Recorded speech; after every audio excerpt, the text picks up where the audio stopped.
Hello दोस्तों, short hand speed classes में आपका स्वागत है। मुझे आशा है कि मेरे द्वारा दी जा रही 90 शब्द प्रति मिनट गति से डिक्टेशन लिख रहे होंगे। जो आशुलिपिक का पद किसी भी विभाग का हो, चाहे Allahabad high court, Bihar high court, Rajasthan high court, Uttarakhand high court आदि, UP triple SC, UK triple SC, Bihar SSC आदि सभी विभागों के लिए आप डिक्टेशन लिख सकते हैं। धन्यवाद।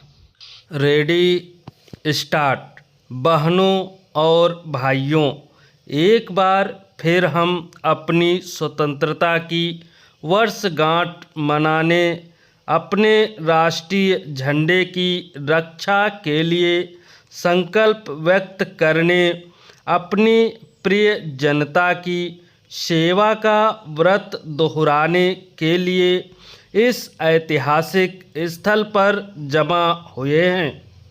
हमारा स्वतंत्रता दिवस वर्षा ऋतु में आता है, जब धूप और छाँव के हेल मेल का खेल देखने को मिलता है, जो किसी राष्ट्रीय और व्यक्ति के जीवन में सुख और दुख के मिश्रण का प्रतीक है।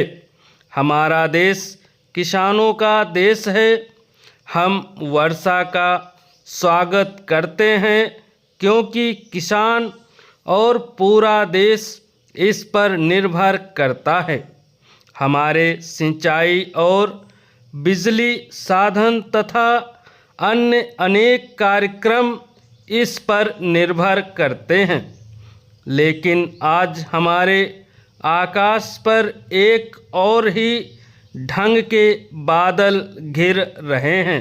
ये हैं कठिनाइयों और कष्टों के बादल। हमारे यहाँ कुछ चीज़ों की कमी हो रही है।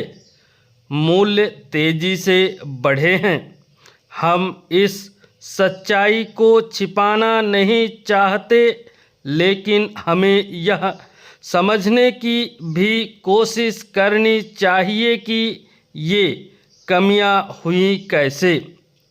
आपको मालूम है कि पिछले 2 वर्षों से हमारे यहाँ सूखा पड़ा है, विशेषतः महाराष्ट्र, गुजरात और राजस्थान में, लेकिन मैसूर में और कुछ अन्य स्थानों में भी अभूतपूर्व सूखे की स्थिति है। ऐसा सूखा पिछले 50 वर्षों में कभी नहीं देखा गया। लेकिन हमारी जनता हताश नहीं हुई है। मैंने इन इलाकों का दौरा किया है और देखा है कि कितनी हिम्मत और धैर्य के साथ लोगों ने सूखे का सामना किया है।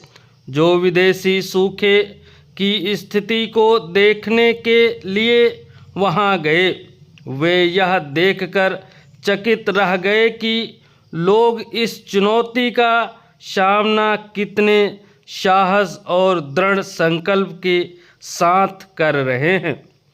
किस प्रकार वे या तो खुदाई के काम में व्यस्त हैं, या पत्थर तोड़ रहे हैं, अथवा बांध बनाने में लगे हैं। और काम करते हुए उनकी ज़बान पर गीतों के बोल हैं। कोई भी शिकायत नहीं कर रहा है। अगर वे कोई मांग रखते हैं तो यही कि उन्हें फिर से बसने के लिए साधन दिए जाएं। हमें संकल्प की इस भावना को देश भर में फैलाना है। जिन इलाकों में मक्का, ज्वार, बाजरा और मूंगफली की खेती होती है, उन पर सूखे का विशेष असर पड़ा। इस तरह जब अभाव की हालत पैदा हो गई तो मूल्य बढ़ने शुरू हुए और कमी की क्रिया प्रतिक्रिया आरंभ हो गई।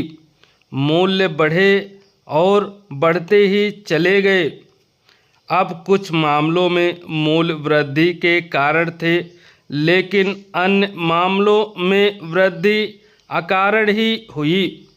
सूखे का असर केवल हमारे देश पर नहीं बल्कि एशिया और अफ्रीका के अन्य बड़े हिस्सों पर भी पड़ा और उन्हें भी बड़ी मात्रा में अनाज बाहर से मंगाना पड़ा। इस तरह अनाज की कीमतें अन्य देशों में बढ़ गई, जिसका प्रभाव हमारे यहाँ के मूल्य पर भी पड़ा। कीमतें केवल ऐसे ही देशों में नहीं बल्कि अमीर और विकसित देशों में भी बढ़ी हैं। वहाँ भी वही कहानी सुनने को मिलेगी जो यहाँ मिलती है। दोस्तों, यदि मेरे द्वारा बोली जा रही डिक्टेशन आपको पसंद आती है तो इसे लाइक, शेयर एवं सब्सक्राइब अवश्य करते रहें। धन्यवाद।